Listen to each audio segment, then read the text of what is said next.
igitega y'i Burundi. Uyu munsi barasoza umwiherero w'iminsi ibiri. Umwiherero w'iminsi ibiri ngo ni uwo kurobanura uzasengerwa akaziyamamariza amatora y'ibihumbi 2027. Hari disikuru muzi iheruka ngo y'integuza y'amatora sava bahise bajya mu masengesho y'iminsi ibiri kugira ngo nayo narangira banome. Iri joro bari bunome, kunoma sinzi mu Kirundi, bari butoranye abagomba gusengerwa, hakaba ubufindo, hakaba ibintu byo kuvuga ngo ni naka cyangwa ni naka. Muri batatu bari butoranwe hagomba kuvamo umwe, batatu bose bo muri CNDD-FDD. Ibyo ndi kukubwira ni amakuru yizewe, ariko nge niherewe nijoro. Rero hagiye kuvamo iki? Urupfu. Uyu mwiherero havuyemo kuseseka kw'amaraso. Narabibabwiye rega, ntabwo tuvuga ibintu ngo nitumara kubivuga ngo abantu, hari igihe abantu bumva ko ibyo umuntu ari kuvuga ndi kubivuga ku mpamvu. Nta mpamvu n'imwe.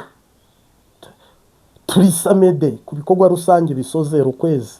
Narababwiye ngo uhereye ejo Vanderdi yarangiye, operasiyo y'Uwiteka yatangiye. CNDD-FDD rero, uyu witwa Evariste Ndayishimiye Sebarundi aherutse muri Burkina Faso, bamuha inkoko y'amabara ngo yitsinze. Iriya nkoko ngo irimo itsinzi, imitsindo, donc irimo ko Sebarundi ngo yashobora kuyobora Burundi, ngo nka Traoré uko ayoboye Burkina Faso. Kandi uko uyu muperezida wo muri Burkina Faso ngo yasimbutse ipfu nyinshi, asimbuka imigambi myinshi, doke niwe muperezida Neva ngo yahisemo ngo ushobora kumugira inama. N'ubu yateganyaga gusubirayo, ariko hari igihe bitari bumukundira, araba yamaze kuva ku butegetsi, ariko yateganyaga kuzasubirayo rimwe mbere y'uko amatora aba. Hari uruzinduko agombaga kuba nanone yahuye n'uyu wo muri Burkina Faso. Ni ukuvuga ngo iyi nkoko barayizanye bayitora Burundi. Donc harimo abatabyumva, yagiye Brazzaville. Amaze kujya Brazzaville gushyigikira Sassou Nguesso, ahitaza yerekeza Wagadugu muri Burkina B. Aha rero nubwo ibiri mu gikari mwe mutabimenya, mutanabyitaho, sava murebe ibisanzwe cyangwa ntunatekereze. Mu busanzwe ntabwo perezida w'u Burundi akenye inkoko itagura n'amahera 5,000. Iriya nkoko twe hano mu Rwanda 5 ntabyo baguha. Sinzi ariko jyaho mperereye ntayo baguha. I Burundi baguhaye menshi iriya nkoko bagwa nk'ibihumbi 12 cyangwa se 20. Dufata ibihumbi 20 by'amarundi. Ntabwo rero perezida mwebwe guhabwa inkoko y'amabara, ariya mabara ni igihugu cyose. Iriya nkoko aho ivuye ntabwo muhazi, iriya nkoko aho yanyujijwe ntabwo muhazi, ibintu bayimurikiye ntabwo mubizi. Kuguruka kw'inkoko, amababa y'inkoko, ubusobanuro bw'inkoko, ariko nk'abarozi bo bazi by'iriya nkoko, n'abasenga cyane mu mwuka bazi by'iyi nkoko, ariko abadasenga ntabwo bashobora kumenya cyangwa gutahura cyangwa gusobanukirwa iby'iyi nkoko. Rero iyi nkoko ni inkoko Neva ahawe n'amashitani yo muri Burkina Faso. Uyu Traoré Ibrahim asimbutse ipfu zitari munsi ya 20. Abashatse kumutera kudeta, abashatse kumwica. Noneho rero iyo tsinzi n'umugisha afite, Neva yarapfukamye. Ashobora kuba yarajyanye nk'amakamyo 3 y'amabuye y'agaciro ntabwo Neva yagiye gushaka abantu b'abahinga hari abazi gukora ibintu by'inganda ngo aze abaha akazi. Neva uruzinduko rwe, ikintu kiri ku mutima we kuruta ibindi, unyomoze hano ndi kukurondora cyangwa ndi kukwereka, ndi kuvuga message y'ibyo nabonye, ni ugushakisha itsinzi y'amatora ya 2027 kuruta uko uhagarariye Afurika yunze ubumwe. Sinzi ko mubyumva mutabyumva sava cyangwa se sadepa. Ibi rero iyi nkoko itegerezwa gupfa, kandi iyi nkoko itegerezwa gupfa.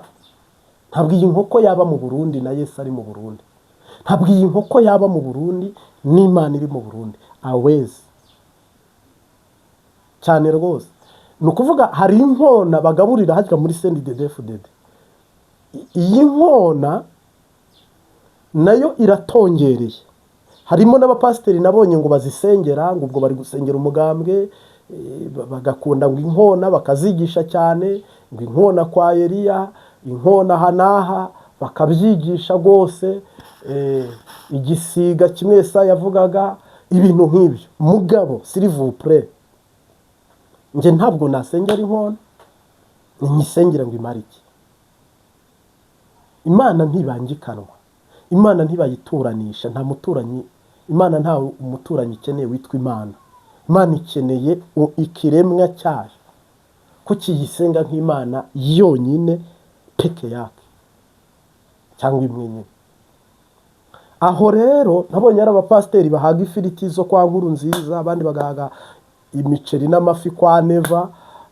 Mwami Yesu ibi bisiga, ubwo ariko bo bavuga nyine inkona, ibi barabyorora binini byakuze rwose, bishobora kuba byaba nk'isake yabagwa.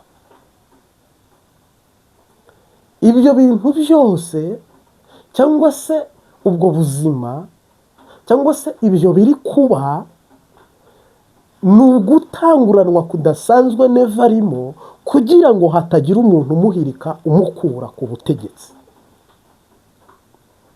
Ari guca hirya no hino asaba amasengesho ku bahanga bazi gusenga.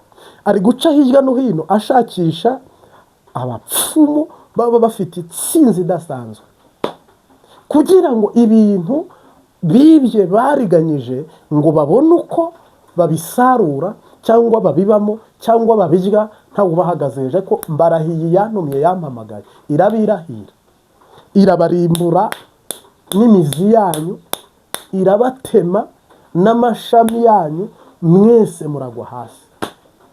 Kandi ntacyo cy'icyumweru cyose muzantuka, ariko ntabwo ndi buruhuke atavuyeho hoya.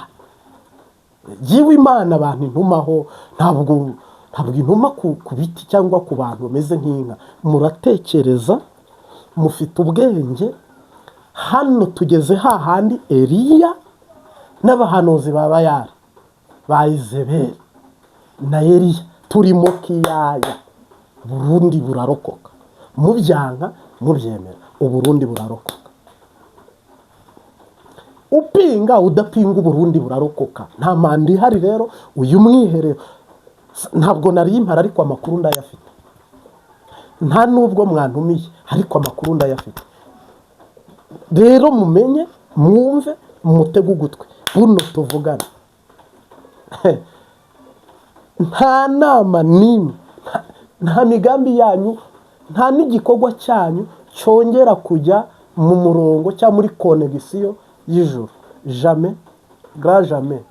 Ahubwo mwebwe ishyano rirabagwiriye, akaga karabagwiriye. Iki cyumweru tugiye gutangira ntabwo tuzakirangiza mutabonye ku mpanda. Apana uyu wapfuye, iki tugiye gutangira ntabwo mushobora kukirangiza mutabonye ugushyingura kudasanzwe. Si nkivuze se icyumweru ejo siho nababwiye ngo mareka yatangiye. ejo siho n'abantu nkababwira ngo Mareka yatangiye operasiyo, si ngiyi ndwi, ejo si dimashi, hendi maridi, upfa arapfa, kandi uwo bamaze gusheta bamushese, kandi icyo iby'amakamyo ari gucicikana mu Burundi ngo yikoreye inkoho nyinshi, tubyihoze, iby'imyiteguro Uburundi burimo ngo yo gutera u Rwanda pembeni, iby'Ababirigi ngo bashyigikiye Sebarundi ngo atere u Rwanda ku ruhande. Ngewe ibindi kuvuga from Ambinguni, update, breaking news z'ijoro ku Mbabazi TV 3, General Prophete Martin, hagiye kubaho ukuri kuzuye kw'ibyo mugiye kubonesha amaso. Naho ibyo iyi nkoko sinababwiye ko igiye gupfa se, ari imitongero mwayishyizemo, ari ibiyizanye, ari ibyo bakusezeraniye, ari amahera wajyanye y'igihugu, ari ubutaka bw'igihugu mwajyanye, ari idarapo ry'igihugu mwajyanye. Bundi nari ntaravuga ibintu byo kuroga mu ndongozi cyangwa by'amarozi, ariko ibi byo kw'Imana bimishuriye navuzemo duke. Ngira ngo abantu batashoboye kureba video ya wa mukobwa uri gukubitirwa muri Oman cyangwa Arabia Saudite, unyandikira imbogisi video nuyikenera ndayiguha, ariko irababaje nyine, byagusaba kuba ufite umutima ukomeye. Uyu mukobwa bamukubise, nabishyize muri groupe ya WhatsApp. Iyo wanditse Imbabazi TV 3 niba nimero yanjye iraregistre, rero ukajya hariya hari amasheni cyangwa se amasheni ya WhatsApp, ukandika Imbabazi TV 3 uhita ubona, birasa nyine n'izina rya channel kuri YouTube. Uzahita ureba iyo video, ubundi following, ujye ubasha kubona ibintu bidasanzwe iyo tubishyizeho bijye bikugeraho. Hano rero ibyo bintu byo kuba ngo Sebarundi ngo naka ngo bari kwitegura, ngo bariteguye, ngo bari muri ibi, ngo hagiye kubibi, ibyo bintu byose nta na kimwe kiri bukorwe. Kuki mutumva, kuki mutabona? Yewe mbabwiye amakuru ufite nuko igipfa cyaburiwe n'impongo, urupfu rwabagezemo. Rero mugiye kunuka, muranyandagaza, murampindura umwanzi. Kandi iyi ni message ngewe ntanga, ijuru riyimpaye, ni SMS Uwiteka aba yandungikanye, kugira ngo ugukora kw'Imana mukumenye mu isi ko hakiri amaboko y'Imana. Muri iyi si haracyari abahanuzi, muri iyi si haracyara buri kimwe cyose muri iyi si kirahari, kandi kiri gukorwa 100%, kandi kigakorwa neza 100%. Rero nibi ngiyi Bible, ibi mugiye kubibona. Rero ibyo by'u Burundi n'Ububirigi ngo baratera u Rwanda pembeni, mwebwe mutewe kuruta ibyo muri kwitegura. Buno n'iri joro n'ubu tuvugana, ntimujya mu mukondora zosi, ntimutahe mukerewe, ntimube hirya y'uturadiyo twanyu, ntimube hirya y'amakuru y'ijuru, abemera amakuru y'ijuru ndetse n'ay'isi ntimuyabe hirya, kuko ibintu byose wowe urebe ko utari gusitaza abantu cyangwa nawe utari gusitara, ariko urabyemerewe. Hano rero ukuri guhari ni urupfu rukuri izindi pfu zose. Nishyano nakaga gakuriya kandi kaga kose. Singiyi Bible se, nafata Bibiliya kugira ngo hano nkuramangane, nkuramiki. Ariko reka abatahura iby'umwuka barabitahura, kandi ishimiye mwene data watwandikiye akatubwira ngo basoje amasengesho y'iminsi 3, nabo bafite amakuru nk'aya ngaya. Salute, umwuka numwe. Namwe mutanga ibitekerezo byanyu bidakomeretsa, bitangiza, ndababaniye, kuko nta mpamvu n'imwe, kuko ibintu mvugage n'iby'Imana. Nta mbunda murambonana, nta niyo nzigera nambara cyane nikorera, nta nubwo muzambona jewe ndi mu batera Burundi cyangwa ndi mu baburu. Njewe ndi guhanurira Burundi kubaho, n'aba bariho narababwiye ngo ni mwihana Imana ibagirire neza, baranga. hari indirimbo yahimbwe n'aba Kristo bo muri Kiliziya Katolika ivuga ngo habwa ikuzo Mana ya Aburahamu kubw'imirimo myiza wakoze, wanyeretse kera y'ukunda, none uyu munsi urabinyeretse. Imigambi yawe si nk'iy'abantu, imbaraga zawe si nk'izabo, ibidashobokera abana b'abantu imbere yawe birashoboka. Iyo utamba hafi murengezi, banaramanutse njyikuzimu, wemeye kuza kungwanirira, kunesha n'ukwawe murengezi. Imigambi yawe si nk'iy'abantu, imbaraga zawe si nk'izabo, ibidashobokera abana b'abantu imbere yawe birashoboka. Uze twese abemera ko Yesu ari ingabo yamidukingira, haba ku manywa haba nijoro, tuvuge tutishimwa mukiza.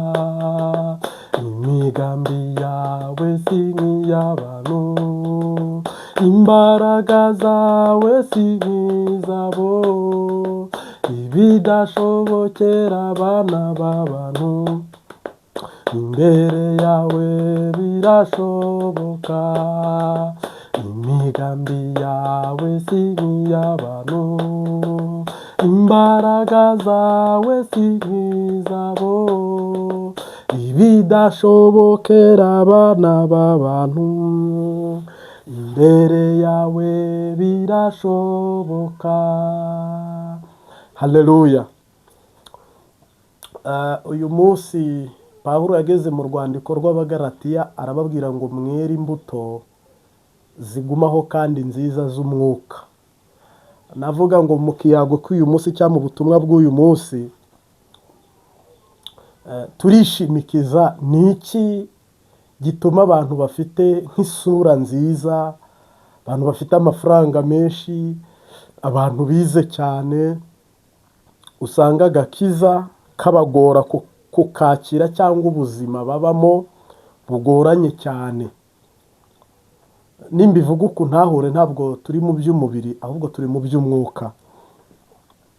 Ni ukuvuga ngo umuntu mwiza, kuko Pawulo avuga ngo ingeso nziza uzongereho inziza, uzongereho inziza. Umuntu mwiza, Bibiliya ivuga ko akwiye kuba mwiza uhereye ku mutima, ariko umuntu ashobora kuba mwiza ku ruhu, ku mutima ari mubi, kandi ubwo n'uruhu rubaye rubi n'isura ubwo ibaye mbi. Bibiliya ikavuga ko umuntu uzamumenyera ku bikorwa cyangwa ku mbuto yera. Ni ukuvuga kugira ngo ijambo ry'Imana rigire ubushobozi n'ububasha muri wowe, ryo rikwiye kukugira mwiza. Indirimbo z'Imana kugira ngo zigire ubushobozi n'ububasha muri wowe, zo zikwiye kuguha, ubu narindi kuririmba nyine, zikwiye kukugira mwiza. Ntabwo rero twebwe ijambo ari twe turigira ryiza, nta nubwo izi ndirimbo ari twebwe tuziyoboye nka dirija na dirijante, oya, ahubwo ijambo ry'Imana ribereho kumpa akarimbi, ndetse no kumpa ibarabara, ndetse no kumpa umurongo ngewe ngenderaho, kandi mwiza ukuriye indi mirongo yose.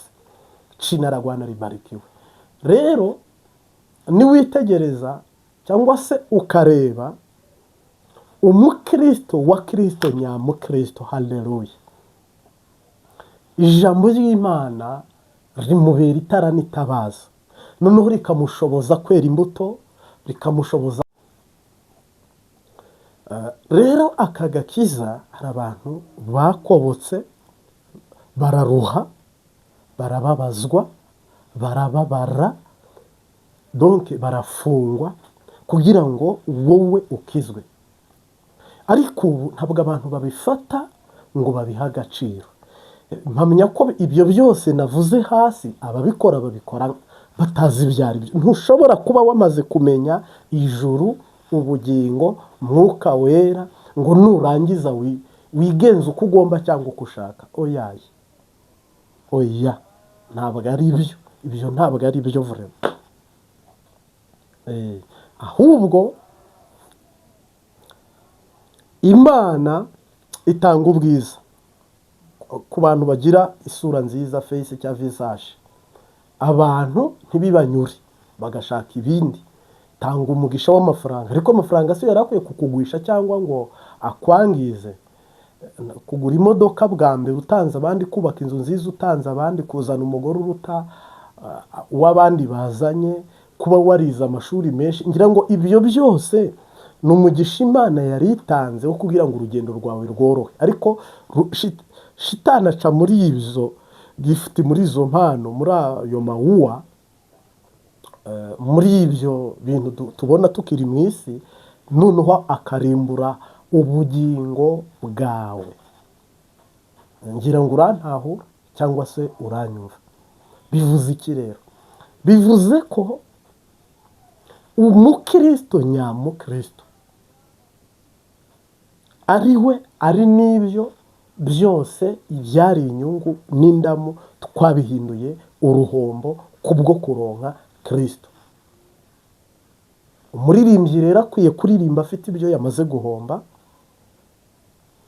Umubwirizabutumwa nka jewe cyangwa n'undi na pastor cyangwa n'umushumba, donc ukwiye kuba muri icyo gikorwa warasize byose.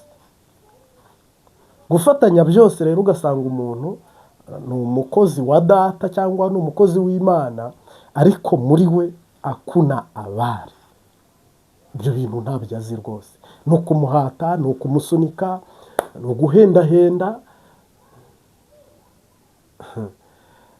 Gukorera Imana nta gihombo kirimo, ubikore nawe maze wirebere. Gukorera Imana nta ruhombo rurimo, ubikore neza nawe wirebere. Nta musirikare w'umwibone ndabona, kubera ko icyamugize umusirikare ni ikosi. Nta musirikare w'umwibone ndabona kuko ahetse imbunda irimo amasasu yaraswa cyangwa akarasa. Ariko kurangara kw'abantu b'Imana, kuhuzagurika, kujuragirika, kudaha ibintu agaciro. Mureba aho bigejeje Pentecote yo mu Rwanda, mureba aho bigejeje Pentecote y'u Burundi. Kandi iyi ni impano y'Imana twari duhawe, twebwe abarushye n'abaremerewe.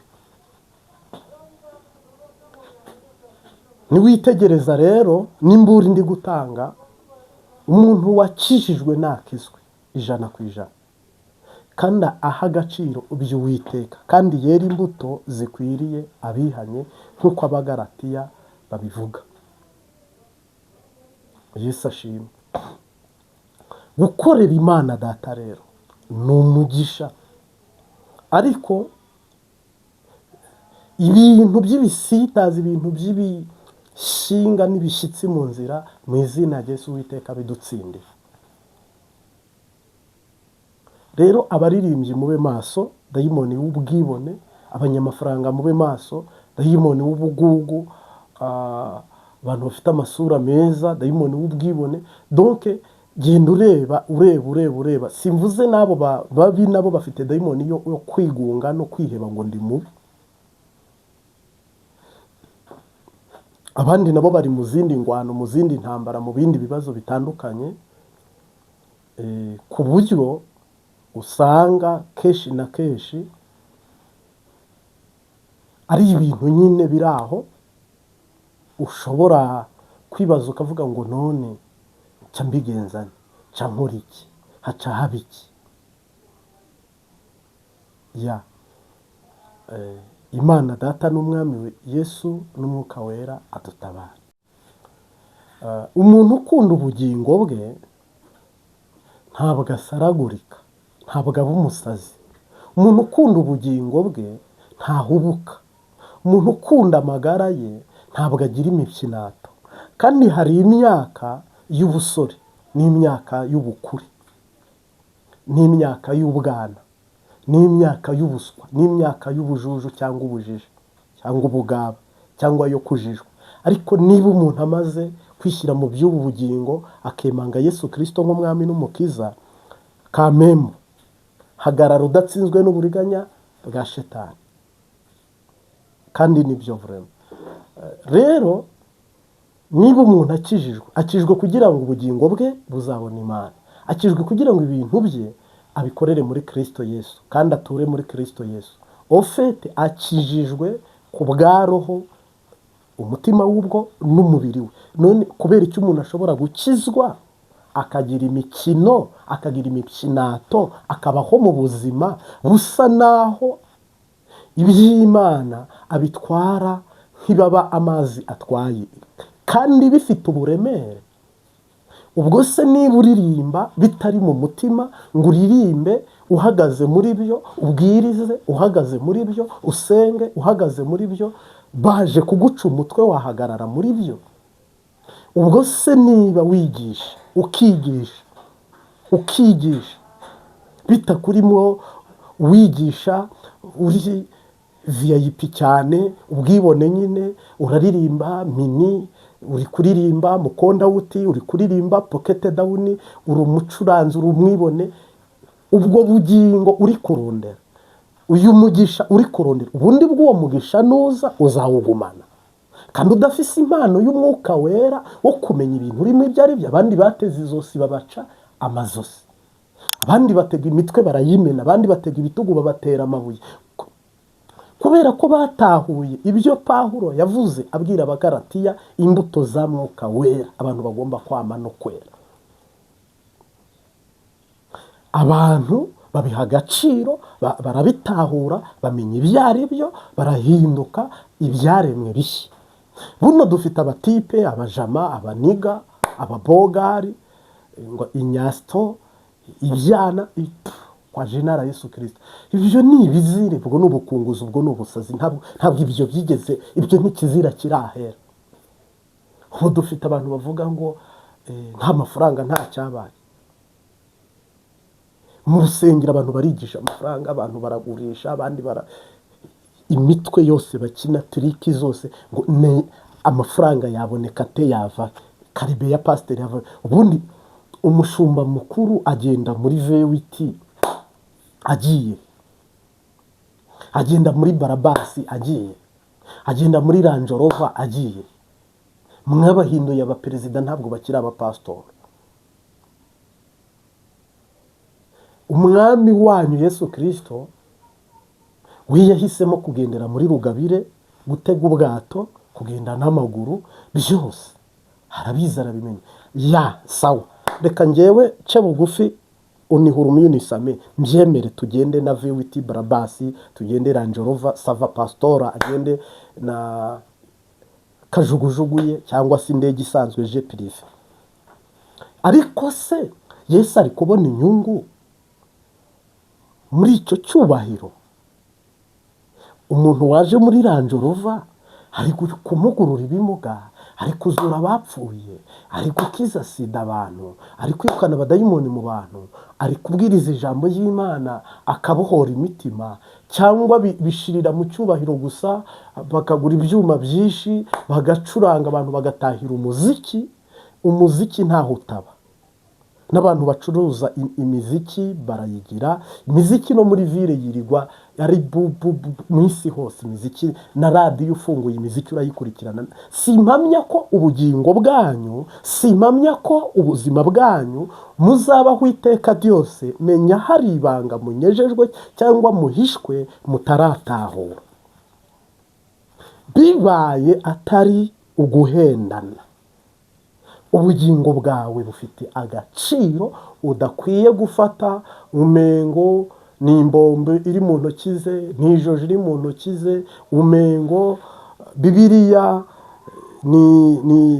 ni kijumbu, bibiliya ni igitabo nk'ibindi, bibiliya ni igitabo gisanzwe. Habari gani? Ke problème? Hari ibintu bitakinishwa, hari ibintu bitamenyerwa. Umuntu niba ari gukinira ku bugingo bwawe, hange kanura ukanuza abiri. Umuntu niba ari gukinira ku bugingo bwawe, ntiwumvishe ugutwi kumwe, wumvisha abiri. Umuntu niba ari gukiza rero ubugingo bwawe, bakonegite n'uwo muntu. Umuntu niba ari gutanga sapoti yo kurokora ubugingo bwawe, umuntu niba ari kufinansa icyatuma uzabona Imana, uwo nyine mu bishuti.